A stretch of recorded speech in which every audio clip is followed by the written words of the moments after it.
Bismillahirrahmanirrahim. Assalamu alaikum students. How are you all? I hope you all are fine.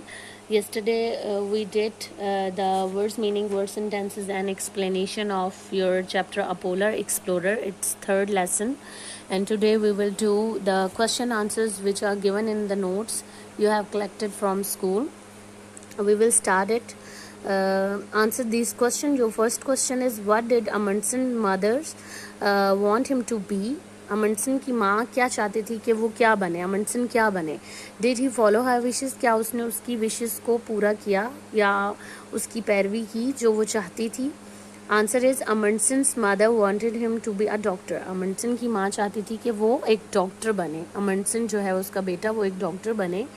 He followed her wishes until she died. वो उसकी जो wish थी उसको follow कर रहा था, उसको पूरा कर रहा था हत्ता कि वो फोत हो गई, मर गई. जब वो मरी थी उसके बाद वो एक्सप्लोरर बना था. जब तक वो जिंदा थी वो डॉक्टर ही बन रहा था. वो उसके लिए यूनिवर्सिटी जा रहा था, स्टडी कर रहा था. Your second question, what key skill did Amundsen learn about survival. Amundsen ने कौन से की स्किल्स से, ख़ास किस्म की महारतें थी जो कि उसको सीखना ज़रूरी थी सर्वाइवल के लिए, अपने आप को ज़िंदा रखने के लिए. उसने कौन से ऐसे स्किल्स सीखी. अमंडसन learned some useful survival skills but he was also very determined and well prepared. उसने कुछ useful survival skills भी सीखी थी लेकिन वो बहुत ज़्यादा determined था, यानी उसका पक्का पुख्ता इरादा था और वो well prepared था. वो यानी किसी भी मुहिम पे जाने से पहले वो अपनी चीज़ें जो उसको ज़रूरत पड़ सकती थी वो सारी प्रिपेयर करके रखता, अपनी complete preparation के साथ निकलता था. He made sure he knew how to survive before setting off on his own expedition.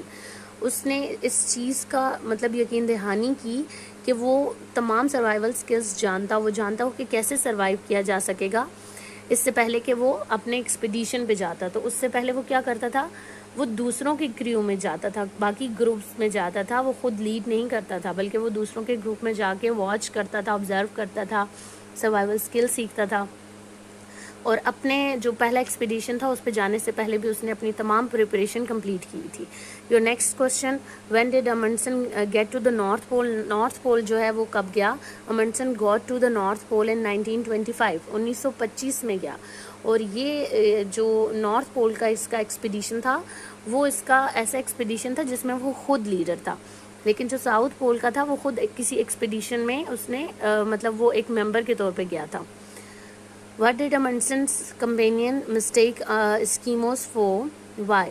अमंडसन के जो कंपेनियंस थे, उसके दोस्त थे, साथी थे, उन्होंने एस्किमोस के बारे में क्या मिस्टेक की और क्यों की. Amundsen's companions mistook the Inuit for the caribou. Inuit आपको बताया है कि ये मखसूस लोग होते हैं जो ऐसे एरियाज़ में रहते हैं, यानी समुंदरी जो एरियाज़ हैं उनके साथ जो जगह होती हैं, लैंड्स होती हैं, वहाँ पे ये लोग रहते हैं. तो उनके बारे में जो अमंडसन के दोस्त थे उन्होंने मिस्टेक की कि उनको कैरिबो समझा, यानी kind of dear.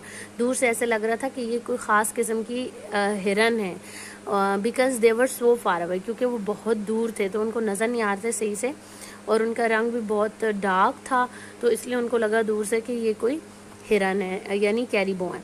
How did Amundsen talk to the Eskimos. Amundsen ने एस्किमोज से बात कैसे की. Amundsen talked to the Eskimos by using a mixture of simple expressions.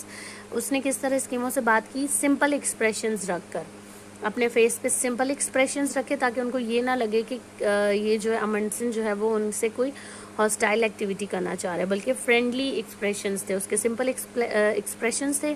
Body language भी सिंपल थी. टोन ऑफ वॉइस भी जो है उसने जो ख़ास किस्म की रखी जिससे उनको महसूस हुआ कि ये हमसे फ्रेंडली होना चाह रहे हैं. अब आपकी बुक का ये जो है वो एक लाइन है जिसको आपने भी लिखना है, एक्सप्रेशन ऑफ फैक्ट्स, और इसको आपने इसी तरह इन्वर्टेड कॉमास में लिखना है. E must be capital. Expression of facts, nod and shakes of head, gestures and tone of voice. इन चीज़ों से उसने जो है एस्किमो के साथ अपनी कम्युनिकेशन की, यानी अपने चेहरे के जो एक्सप्रेशंस थे उनके साथ. नोड्स यानी सर हिलाना, शेक को भी इसका भी यही मतलब है कि सर वगैरह हिलाना. ऑफ हैड यानी अपना सर वगैरह हिला के.